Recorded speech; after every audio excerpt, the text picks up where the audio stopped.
जय श्री महाकाल। जय माता रानी की। आप सभी का माता रानी कल्याण करे और आप सभी को सुखी रखें।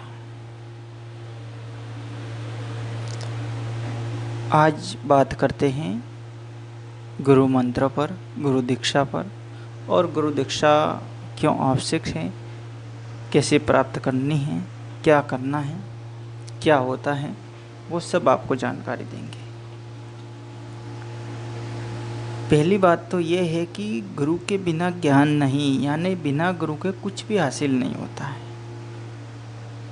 जब बच्चा छोटा होता है तब से ही उसको गुरु ज्ञान मिलता है, अर्थात स्कूल में जाता है, चाहे प्ले स्कूल में जाए, चाहे किसी केंद्र पर जाए या प्राइमरी स्कूल में जाए, जब वहाँ पे टीचर उसको ज्ञान देते हैं, उसी प्रकार से गुरु परंपरा एक प्राचीन पौराणिक नियम है।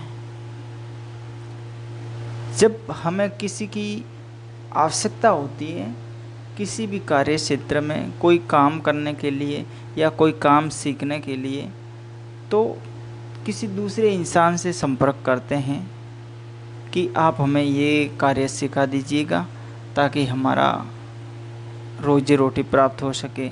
चाहे कोई भी कारीगरी का, मिस्त्री का या अन्य कोई भी मान लीजिए कृषि कार्य है वो भी, चाहे या फिर कोई भी परिवहन की ड्राइविंग वगैरह जो भी है, तो ये सब किसी न किसी से सीखना पड़ता है। ये एक प्राचीन दौर से चला हुआ, एक प्राकृतिक तरीके से चला हुआ नियम है। ऐसे ही गुरु वही होता है जो अपने को उस क्षेत्र में, जिस क्षेत्र में हमें आवश्यकता है कोई ज्ञान प्राप्त करने की, कोई कार्य सीखने की, जिसको प्राप्त कराने वाला, जिसको सिखाने वाला, जिसका मार्गदर्शन करने वाला वो इंसान होता है, वो ही हमारा गुरु होता है। तो उस गुरु को प्राप्त करने के लिए अपने अंदर क्या भावनाएं होनी चाहिए, इस बात को समझना आवश्यक है।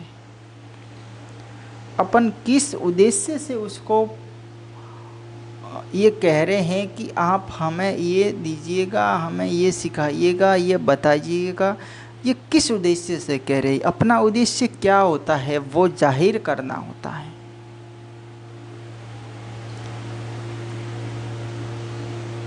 तो ये एक परंपरा बन गई है कि कोई भी आप कीजिएगा उसमें किसी न किसी का सहारा होना अति आवश्यक है। बिना सहारे के आप कोई भी कार्य है वो नहीं सीख पाएंगे।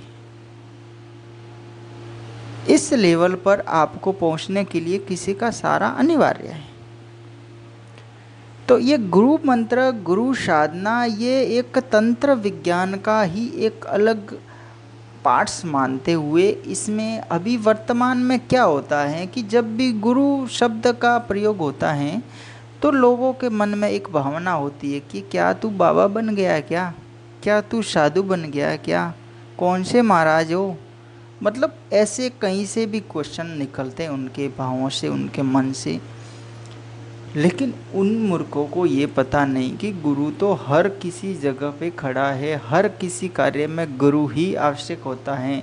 चाहे अपने बच्चे को किसी गैराज का काम सिखा रहा है और वो किसी गैराज की दुकान पे, ऑटोमोबाइल्स की दुकान पे भेज रहा है, वहाँ पे भी जो सिखाने वाला वो उस बच्चे का गुरु हो गया। उनको ये पता नहीं है, नहीं कि नहीं वो तो मिस्त्री है, वो सिखाएगा, ऐसे भाव होते हैं उठ। तो एक इस शब्द पर जाना चाहिए कि गुरु शब्द की कितनी बड़ी व्याख्या है और गुरु शब्द क्या है, इसकी परिभाषा क्या है। इस लेवल पर उसको समझना पड़ता है, तब जाके वो उसमें सफल होता है। अगर गुरु शब्द की परिभाषा समझ ली, गुरु को जान लिया, तो वो उस कार्य क्षेत्र में आगे बढ़ जाएगा जो जिसका उद्देश्य से वो आगे बढ़ना चाहता है।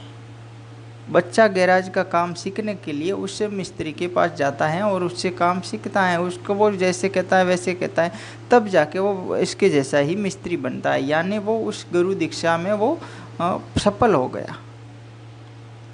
तो तंत्र विज्ञान में भी गुरु दीक्षा होना अति आवश्यक है। इसमें भी कुछ न कुछ सहारा लिया होना अति आवश्यक है। मान लीजिए आपने गुरु दीक्षा ले ली फिर आप उस गुरु से शायद दूर है या पास में है, आप उस गुरु के साथ में कोई अपनी बातें शेयर कर रहे हैं कि हमें गुरुजी ये साधना करनी है, आप कुछ बताइएगा। या कोई गुरु ऐसे होते हैं जिनको ये बताते हैं कि साधना तो करनी है, लेकिन उससे जैसे ही संपर्क करेंगे वो या तो फिर आपको कोई बड़ा सड़ा के बात कर देगा, या कोई आपको उल्टी दिशा में घुमाएगा, फिर ऐसे करेगा। मतलब आपने जिस आदमी से गुरु दीक्षा ली है उसने केवल कुछ पैसों के लिए ही वो गुरु दीक्षा ली है, आपको आगे मार्गदर्शन करने के लिए गुरु दीक्षा नहीं दी है। ये उनका औचित्य, उनका मतलब ये समझ में आ जाता है। अब गुरु का मतलब ये होता है, मान लीजिए आपने हमसे दीक्षा ली, हम नहीं कहते कि आपको इतने पैसे देने पड़ेंगे, इतना करना पड़ेगा, वो करना पड़ेगा, लेकिन आपने हमसे गुरु दीक्षा ली और समय पर आपको आवश्यकता है गुरु की, कि आपने किसी साधना के बारे में आवश्यकता है, या कोई और कार्य है, या कोई घर की समस्या है कि घर में ऐसा किसी मेंबर के साथ में कोई तंत्र प्रयोग हुआ है, किसी के साथ में कोई बीमारी बैठ गई है, कोई भूत प्रेत बैठ गया है, तो उसका मतलब ये होगा कि वो पहले गुरु से संपर्क करेगा कि गुरुजी हमारे घर पे इस मेंबर के साथ में ये हुआ है, आप कुछ हमें सहायता कीजिएगा या आप इनका कुछ ठीक कर दीजिएगा। तो गुरु का उद्देश्य ये होता है कि ये अपना शिष्य है, इनके परिवार की ये समस्या है, तो इस समस्या को सुलटाना है। तो ये अपना उद्देश्य होता है कि उसकी समस्या को कैसे सुलटाए। हो सकता है उस गुरु से ये या हमसे कोई समस्या को ना सुलटाया जाए, तो गुरु का मतलब ये होता है कि गुरु अपने को और मार्गदर्शन देगा कि आप या तो उनसे संपर्क कीजिएगा या ऐसी क्रियाएं कीजिएगा, तो आपको आराम मिल जाएगा, उस बारे में आपको ये जो भी सफलता है हासिल हो जाएगी। तो ये गुरु का उद्देश्य होता है। गुरु का उद्देश्य ये नहीं होता है कि कुछ समय बाद में आपने दीक्षा तो ले ली और जहाँ पे आपने पैसे दिए हैं 5100, 11,000, 21,000, ये आजकल के गुरुओं की रेटें चल रही है, हकीकत बोल रहा हूँ। और वो पैसे देने के बाद में आप महीने 2 महीने बाद में गए, आपने कुछ पूछा और आपको जवाब दिया, यार इस बारे में तो आप करके क्या करोगे, ये करके क्या करोगे, छोड़ दो ना, आप ये कर दो ना, आप उनकी पूजा कर दो ना, आ जाना ना, या मैं कर दूंगा ना, वो कर दूंगा। मतलब ऐसी बातें घुमा फिरा के कर रहे हैं। इसका मतलब है कि वो केवल उनका उद्देश्य था पैसे इकट्ठे करना, उनका उद्देश्य ये नहीं था कि आपके परिवार की सुरक्षा करना या आपकी सुरक्षा करना, वो इनका उद्देश्य नहीं था। तो गुरु दीक्षा के लिए आपको ऐसे आदमी को चूज करना चाहिए, ऐसे इंसान को, या कोई भी गुरु माँ है या गुरु भाई है, जो भी है, आप किसी को भी ऐसे लेवल पे उनको चूज कीजिएगा कि वो जन कल्याण के साथ में अपने शिष्यों का कल्याण करे और स्वयं के कल्याण के साथ में भी जन कल्याण करे। तो ऐसे इंसान की आपको तलाश करनी अति आवश्यक है। और इस कड़ी में हम आपको ये बता रहे हैं कि आप जैसे ही वो साधना कर रहे हैं, गुरु मंत्र दिया और गुरु मंत्र की आपने साधना कर लीजिए, मान लीजिए आपको कुछ उसमें अनुभव हुआ या ना हुआ, जैसे गुरु ने किया वैसे कर लिया, तो उस समय तक वो आपकी साधना गुरु के शब्दों पर चलते हैं तो वो साधना सफल होती है अवश्य। चाहे आपको उसमें अनुभव होता है या नहीं होता है, लेकिन एक आपका वो बैकग्राउंड कवच बन जाता है आपकी सुरक्षा का। वो बैकग्राउंड कवच होता है जो जिंदगी का एक पार्ट्स होता है, जीवन में सुरक्षा का एक पार्ट्स होता है। चाहे गुरु ने आपने गुरु से 3 महीने 5 महीने बाद में जब भी संपर्क किया, आपको सही जवाब नहीं मिला, लेकिन आपने गुरु का कहना मानकर जो किया है वो एक आपका कवच हो गया।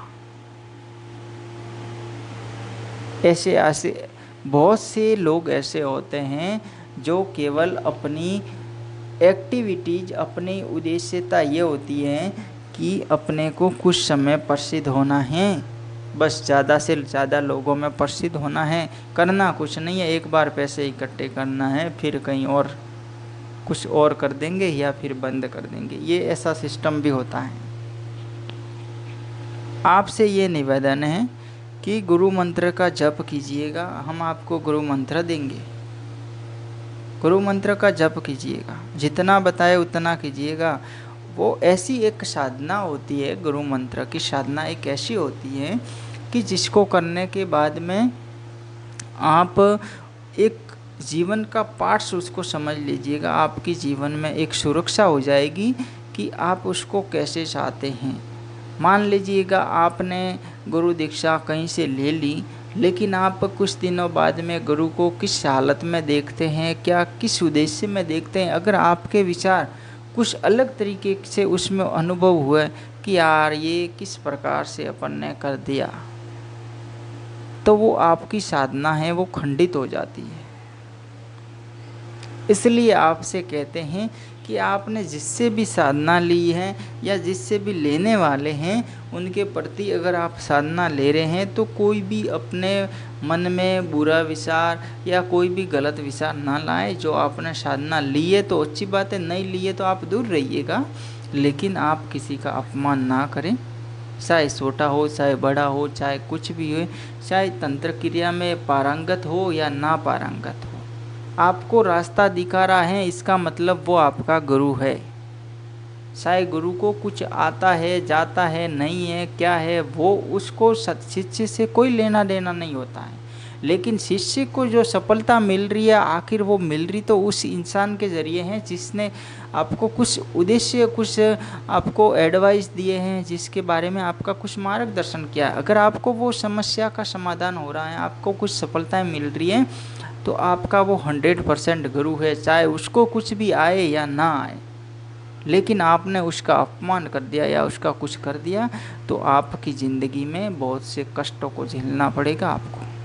ये एक गुरु का उद्देश्य, एक गुरु का उद्देश्य ये होता है कि चाहे गुरु को आए या ना आए, लेकिन अपने शिष्य को बताना ये गुरु का उद्देश्य होता है। अगर वो गुरु आपको बता रहा है, आपको जो भी ज्ञान दिया है, आप उसको अपने जीवन में ढाले या ना डाले वो आप पर निर्भर करता है, लेकिन उनके प्रति आप अपने उद्देश्य को, प्रभाव को बुरी तरीके से या गलत विचारों से व्यक्त करेंगे तो आपकी ज़िंदगी नरक बन जाएगी।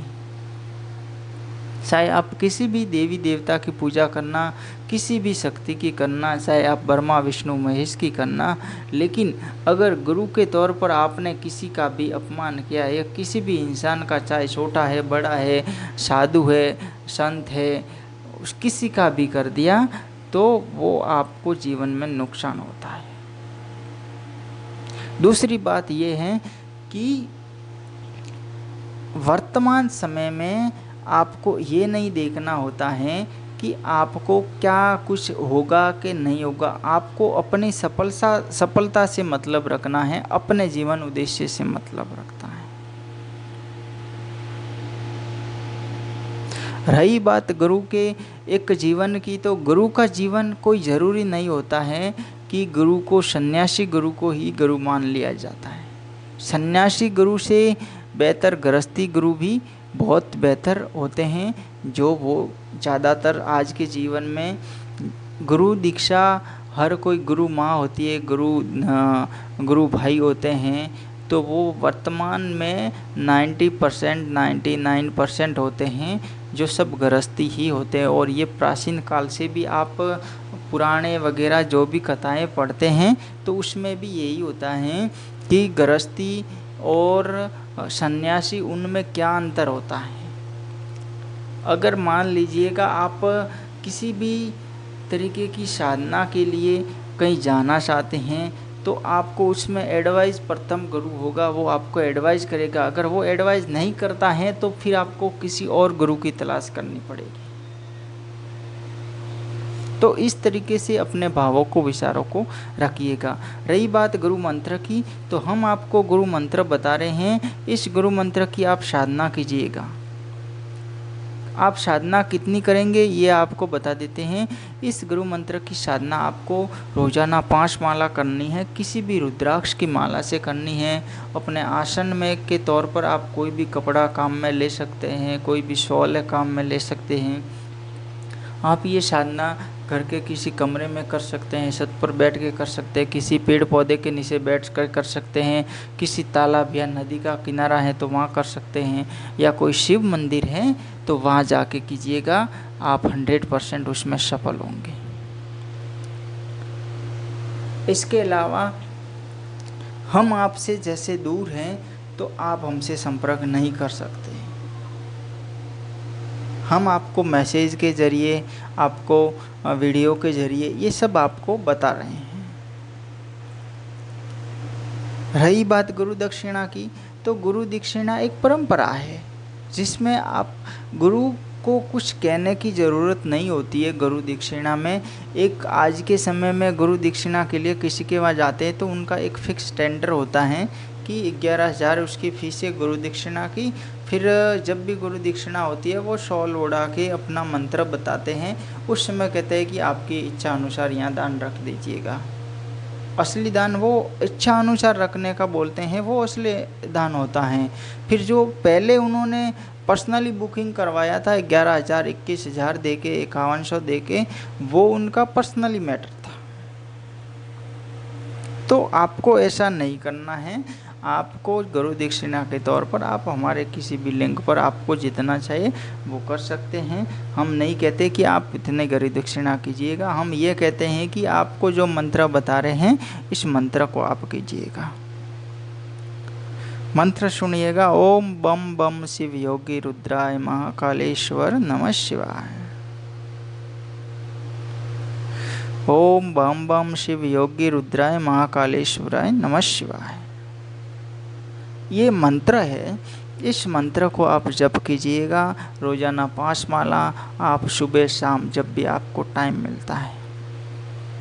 ये मंत्र आप किसी भी तंत्र क्रिया में भी काम ले सकते हैं, जीवन कल्याण के लिए भी काम में ले सकते हैं, इष्ट साधना भी आपकी इसके साथ में हो गई, गुरु साधना भी हो गई, और तंत्र का महान तंत्र है वो इसके साथ में जुड़ गया है। स्वयं महाकालेश्वर, स्वयं भोलेनाथ इसमें जुड़ गए हैं और गुरु तो साथ में है ही।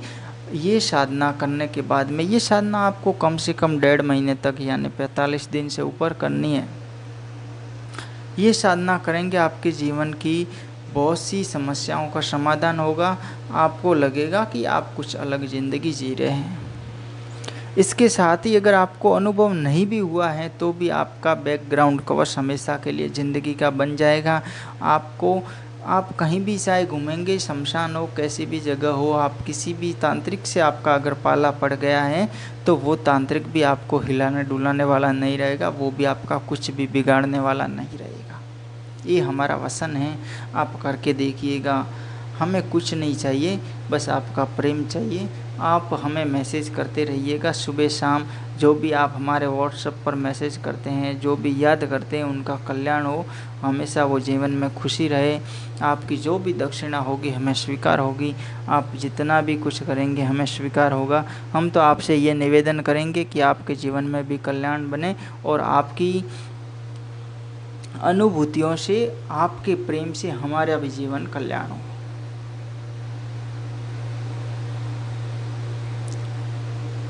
आप इस मंत्र को कीजिएगा, आपको बहुत कुछ हासिल होगा। किधर भी इधर उधर भटकने से बेहतर है, किसी भी जाल संजाल के किसी के शरणों में पड़ने से बेहतर है कि आप ये साधना कीजिएगा। ये गुरु मंत्र है। हर गुरु का अलग अलग अपनी इच्छा के अनुसार वो मंत्र देते हैं, लेकिन हमारा एक ऐसा मंत्र है जिसमें स्वयं प्रभु भोलेनाथ, जो एक तंत्र के महान विशेष पीठ है, जो आप तंत्र क्षेत्र में आप किसी भी मंत्र को उठाएंगे तो सब कुछ इनकी जटाओं से ही गिरेगा। चाहे आप बेताल साधना कीजिएगा, जिन साधना कीजिएगा, डाकिनी शाकिनी भूतनी परेतनी, जो भी शिव शक्ति साधना, कोई भी साधना कीजिएगा, लेकिन आप स्वयं भोलेनाथ यानी महाकालेश्वर की आप साधना नहीं करेंगे तब तक उसमें सफल नहीं होंगे। चाहे आप जीवन में एक पहलू होता है जो हम आपको बताएंगे। ये वीडियो बहुत लंबा हो गया है, बहुत लंबा हो जाएगा, इसमें ज़्यादा कुछ नहीं बताएंगे। और जीवन के कई पहलू होते हैं कि ब्रह्मा विष्णु महेश्वर इन 3 देवों की साधना कब कब किस किस समय करनी चाहिए, ये भी आपको दृढ़ निश्चित करना चाहिएगा। अगर आप हमारी शरण में हमारी गुरु दीक्षाण्य के तौर पर कार्य करते हैं, हम आपको और आपके परिवार के छोटे से बच्चों को लगाकर वो बड़े बूढ़े तक की गुरु के साथ में एक गुरुकुल से लगा के उनके जीवन मरण तक की पूरी साधना के बारे में, उनके ज्ञान के बारे में बताएंगे। हम आपको ज्ञान बताने के लिए हैं, लेकिन हमें समय की एक प्रॉब्लम रहती है और लोगों से संपर्क की प्रॉब्लम रहती है। हम आपको सब कुछ बताएंगे। आपसे बस निवेदन है, आप चैनल को सब्सक्राइब करें, ज़्यादा से ज़्यादा शेयर करें वीडियो को, चैनल के लिंक को शेयर कीजिएगा और वीडियो को लाइक और शेयर कीजिएगा। जय भोलेनाथ। हम आपकी पूरी सहायता करेंगे, आप हमसे जुड़े रहिएगा और हमें सहयोग इतना प्रदान कीजिएगा कि इस चैनल पर ज़्यादा से ज़्यादा सब्सक्राइबर जुड़ें और ज़्यादा से ज़्यादा लोगों का जमावड़ा लगे इस चैनल पर। इसका चैनल का नाम चाहे कुछ भी बदलता रहे, उससे कोई आपको मतलब नहीं है। आपको केवल हमें सहयोग प्रदान करना है, चैनल को सब्सक्राइब करना है, आगे से आगे लोगों को फ़ायदा पहुंचाना है। आप ये साधना कीजिएगा, जीवन में सब कुछ सफल हो जाएगा। जय भोलेनाथ, जय श्री महाकाल।